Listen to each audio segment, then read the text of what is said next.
Hey guys, welcome back to my channel. So I'm in Mexico right now visiting Edgar for the holidays, so for Christmas and my birthday, and the New Year. I just got here yesterday. It was really nice getting here at 3:30ish. It seems like a longer trip, you know, because you have more time.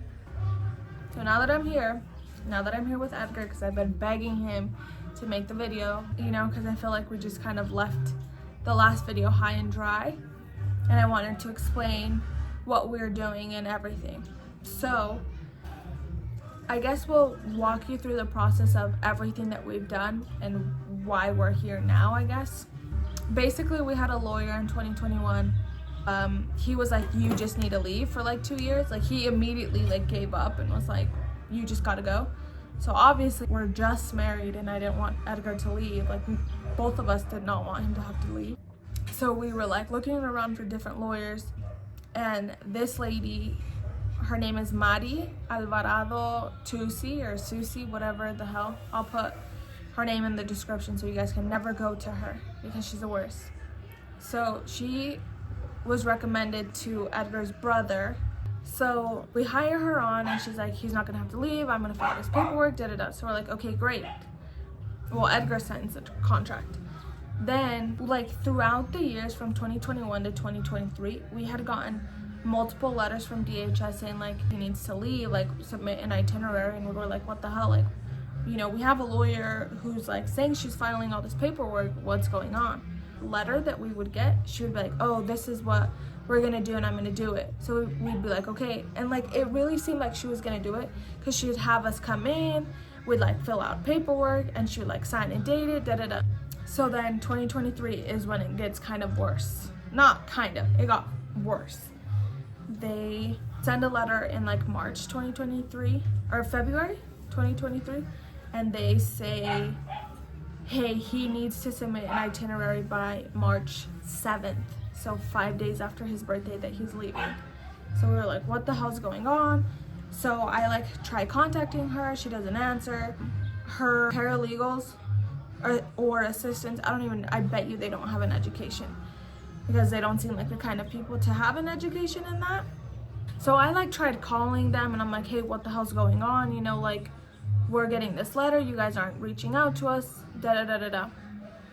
So I called them like hella times. And finally how I got a response is I went into the office to go talk to the lawyer to get some answers. The girls are like straightening their hair, getting ready, blowing their noses, like just like highly unprofessional.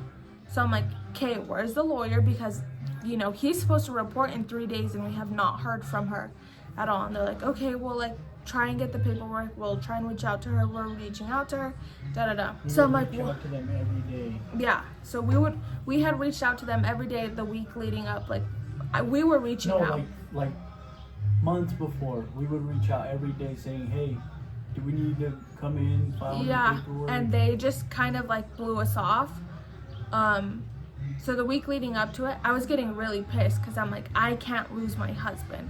Like, there's just no way, obviously. And I think like maybe the 5th or something like that, she reaches out and she said, okay, you guys can come tomorrow and we'll like discuss what's gonna happen. So then we like meet with her and she's like, you guys are gonna go and file this paperwork the morning of the meeting with DHS. The letter that Edgar received basically said he needed to submit proof of paperwork because we kept communicating to his like DHS officer, like people that like checked up on him, that we were filing paperwork and we were doing that, and they're like, there's literally no record. And we're like, what the hell? So we'd reach out to the office and they'd be like, yeah, we did submit paperwork and we don't know what's going on. So we're like, okay, who's lying to us? Of course we erred on the side of, oh, DHS is lying to us because they just want Edgar out. Stupid mistake. Like, we meet with her like on the 6th, and she's like, okay, here's the paperwork, give me $150 for like the filing fee. And no, she went and they denied it. Yeah. So she said she tried going and they denied it. But so on the morning of the 7th, our appointment was at like 8 o'clock, and she wanted us to meet with her office that same morning at 8:30 to get the paperwork.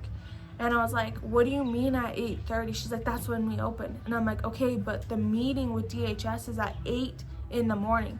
Why is this taking you so long to do the paperwork? And how are we going to be late to a meeting with DHS? She's like, oh, it's fine. They'll be fine. Da da da da da. So we go to her office. We listen to her. She gives us the paperwork and she said, give them this and they'll kind of be off your back. I'll like talk to them. Da da da. We go and as soon as we get there, they're like, oh, this is the guy. 3 guys rush out and they just start basically berating us, screaming at us, saying this looks like you guys don't care, like what's going on, how has it been 2 years and you guys aren't filing any paperwork, this is so like, just like telling us all this stuff. I was on the verge of tears and I'm like, look, like this is what she advised us to do. And he's like, well, whoever advised you, it's basically bad advice. You guys just look like you guys haven't done anything. And he said this issue is going to be resolved one way or another, and basically saying like Edgar's gonna go back to Mexico and like, oh well, kind of. He said people do this from Mexico all the time, so it's gonna be resolved sooner or later. And we were just like in shock, you know, because we had been cooperating and everything.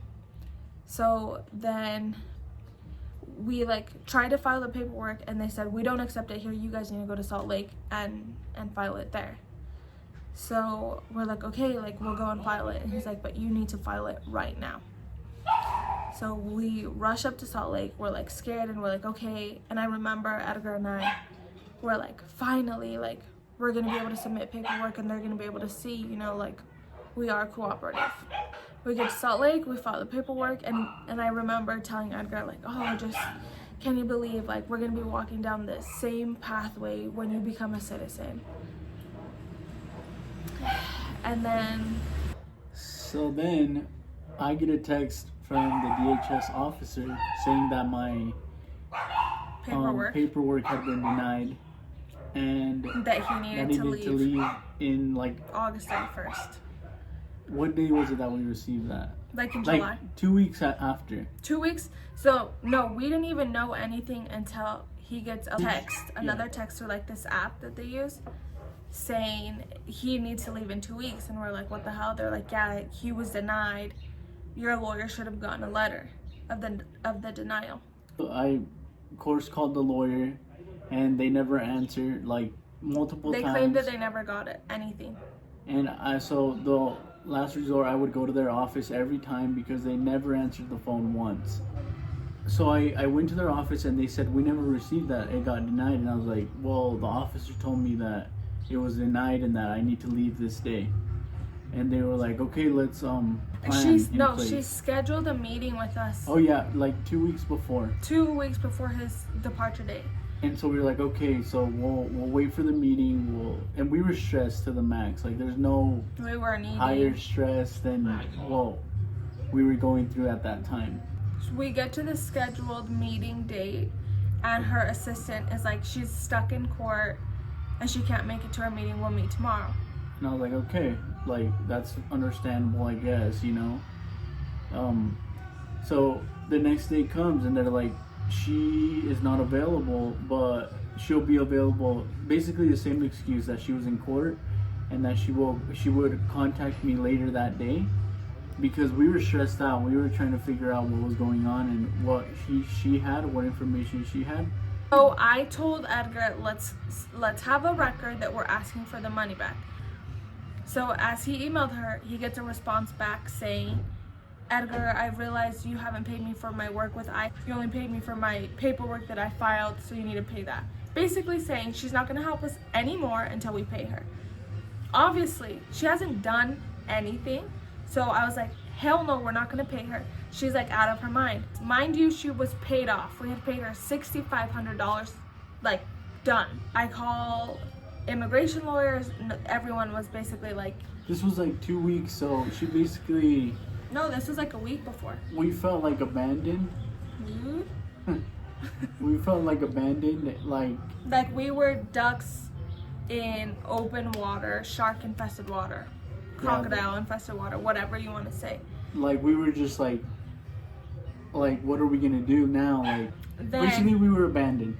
Yeah. 2 weeks before, we didn't have a lawyer. We called lawyers. Everybody was trying to charge us like crazy amounts of money. So then I reach out to the BIA, which is the Board of Immigration Appeals, and I was like, please, like, my husband can't leave. These are the reasons. Like, we have a mortgage. We're like actually married. Like, we love each other. Da da da. This one lawyer wanted $6,000 down just to file this paperwork that I ended up doing with the help of my aunt. Basically, so everyone was kind of like charging too much, and we were like, no, we can't afford that. So we were like, what are we gonna do? So then I like harp on this BIA appeal. Like, I sent it. Like, I feel like we did a really good job. We basically just appealed for like an emergency stay, meaning, right? Like that he can't leave. Like because of these reasons. Because of our house, like she wouldn't be able to sustain our house by herself. Just like emotional support. And I reach out to BIA and I'm like, please, is there an update? They said that they would only let us know 2 days in advance before his scheduled leave. So I called, and they're like, we're not supposed to tell you this because this is like his case or whatever. It was denied. His emergency stay was denied, and I collapsed. I fell to my knees crying, and I was like, there's just no way, you know, this. I thought that the emergency stay was going to go through. Like, that's what I was counting on.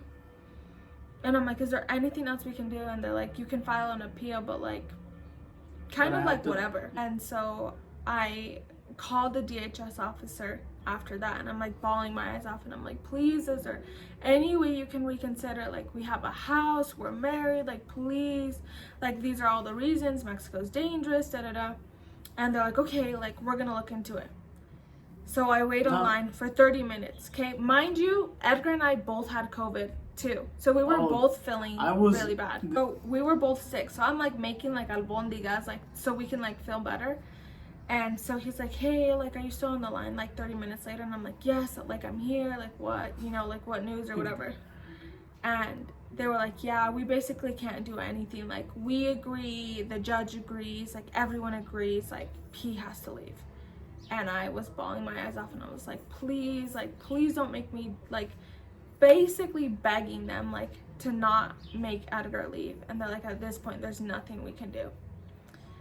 So at that point, we were both like defeated. Like, I was bawling my eyes off, and I'm like, Edgar, like, what are we gonna do? I said my goodbyes, and I took off. I left the airport and flew to Mexico. So basically, what we're doing now is I have, of course, filed a complaint against MARI, and I have been doing paperwork, basically trying to further prove our case of she was very negligent in our case, and because of that, Edgar had to leave. And, you know, even though we were compliant, we luckily have new lawyers that are like, okay, we're gonna get him back, but it's gonna take time. So right now, Edgar's status is he can't come back to the United States. He has 2 counts basically against him. 1 for like getting here illegally, and 2 for being here or being in the US illegally. So he has basically 2 counts of, I guess, of a bar or a ban for 10 years. So they're both 10 years. The good thing is that there's systems in place to where you can submit waivers, and basically, so with the waivers, it's if she needs help, if she needs me like emotionally and like financially and so on. If we like can prove our case, that I will be like in a very bad, what's it called, suffer great hardships, that's what it's called, then he can come back sooner than that. But that's really tough. For some reason, immigration is being really hard on Edgar. Just to get the story straight, all I've ever had was an impaired driving charge. I've never been involved in anything else, just that was literally the only thing. And I had DACA also, so I'm not saying like what I did was like wasn't a mistake. Of course it was a mistake, but it's cost me years and years of just suffering and anxiety and stress. So I just want you guys to know that I have not done anything else besides an impaired driving charge. So It's cost us a lot. His mistake he made when he was 20 something. Like 21, 22. 21, 22 has cost us major. Like I've 6 years later, major heartbreak, major financial stress. Yeah, it's insane. If you And now we're here where I have to come and visit my husband rather than living with him. And it's horrible. This is a horrible situation. But we wanted to explain everything that we're doing because I am fighting. It's a hard fight and I will never give up because it's my husband. I need him home with me. And I need him home with our dog, and he needs to be with his family and my family, and he needs to be back home. So it's a long battle, but it's definitely worth the battle because I know that the outcome is going to be great. But right now it's really, really hard. Like obviously I hope for Edgar to be home yesterday, but we both know the realities and the long processing times. I think the worst part about it is DHS is so indefinitive with their time frames. It's like everybody gives you different answers. Some people say like, oh, it took me a month to come here legally. It took me a year. It took me 20 years. It took me 10 years. No one gives you a definitive answer. Lawyers do give you an estimate of what it could take, but it's not like, okay, he needs to do this and this is going to take this long, or he's going to do this and it's going to take that long. No, it's like you're just guessing and you're just kind of waiting it out and hoping. And that's the most stressful feeling, is the feeling that you can't do anything to speed up the process or do anything about it. That's what destroys like your mentality, is like there's no time frame when you're going to be able to go back. There's no one I can like talk to, like the US consulate. Like I don't even know if like I'm allowed to go and say like, hey, my wife's over there, like can I do something to help the process? Like doing everything by the books, like how I was taught and how everybody should do it, you know? And but it seems like they're like punishing Edgar because I don't know why it feels like they're so against me in every aspect. Like I try to comply with everything that they've said.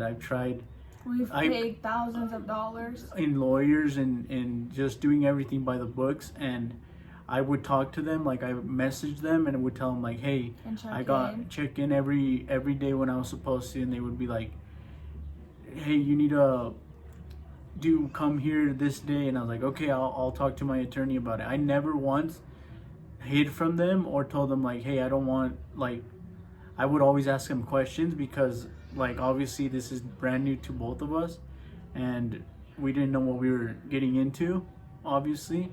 And with the not getting good help from an attorney, a reliable attorney, it made it like 100 times worse.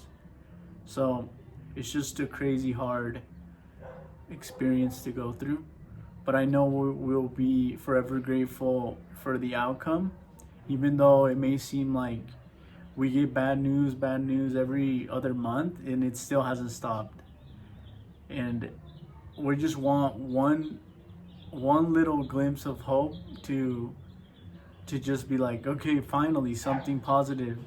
But that has not happened, and it hasn't happened to this day. We wanted to explain to everyone what we're doing to try and remedy the situation, but as Edgar just said, there is no hope as of right now because there's still like nothing in place. We can't file waivers until he gets denied at the US Consulate in Juarez. And like we don't even have an appointment. He doesn't even have an approval yet. It's been 3 years since we filed his paperwork for like him being married to a US citizen, and nothing's happened. But we're still hoping. I don't know if we're stupid or not, because we're just like, okay, like one day, and that's how we're both able to get through it, is we think and we take, you know, this immigration process one day at a time. because then I am the one who usually gets anxious, and I'm like, okay, well, this is just so unfair, and I like bawl my eyes off to Edgar, and I'm like, when is it gonna get better? And he grounds me in the sense of saying like, well, look, we'll just take it one day at a time. Don't think about next month, don't think about anything, just one day at a time. And that's how I think both of us have been able to get through it. So as of right now, we don't know what's gonna happen in the future. We don't have an approval, we don't have anything, but we're still hopeful that one day someone is gonna get a hold of his case and be like, holy moly, like, his case has been completely mishandled, and you know, they don't deserve the treatment that they're getting. But we can only hope for that day, and we're hoping, and I'm like still fighting against the lawyer, and I hope that at least we get our money back from that lawyer so we can help for this new lawyer. It's gonna be a long process, and we don't know when it's gonna end.